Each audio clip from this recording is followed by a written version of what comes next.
So I'm going to try and demonstrate how to set up a bookings page. I'm not sure how well I remember how to do this, so I'll do my best. You go to that little box of dots and you open the bookings app. Now mine is obviously already set up. I think that it kind of walked me through, since it's already integrated with Microsoft 365. It connects to your Outlook calendar directly. What you have to do is set up your services, so it's set up in a kind of businessy way. So I created a new service, so you can set up a new kind of service. So I have set up for myself online meetings with students. No one's ever used this one, meetings with ASTA, and then in-person meetings with me. And then you can create any number of those that you want, and you can, if you have additional faculty members, like we could set up a departmental booking page and have multiple staff members, and then people could request those sorts of things as well. But most of it is through the settings.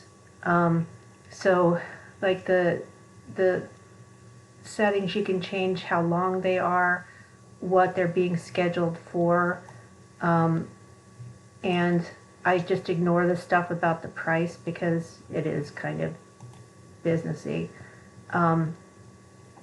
You can require things like what the meeting is in reference to. You can look at the availability issues. I've never toyed with any of that stuff. Basically, it just won't schedule a meeting if I already have time blocked out on my Outlook calendar. So those don't even show up as possible for students to use. So basically, it's just, adding new service is how you create your meeting space. And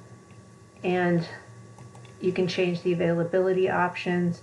You can manipulate how much lead time. Like if you know you're going to be in Canton, and you want a buffer of 30 minutes to get to Alliance, you can put a buffer around times that you want. You can add custom fields that you want your students to provide for you. You can change the settings on the notifications and stuff like that. The customers list tells you who has scheduled meetings with you in the past. That can be sometimes useful if you're like, I know I had a meeting with so-and-so, I can click on it and then look at where those meetings were. One quirky thing about it, the calendar in Bookings doesn't show all the events on my calendar. It only shows meetings that were booked through Bookings on the calendar. So that's weird. But anyway, there it is. I didn't find it hard to set up. I'm sure there are some things that I'm forgetting that I did when I set it up, but if I didn't find it hard, I really doubt that you're going to find it hard to do.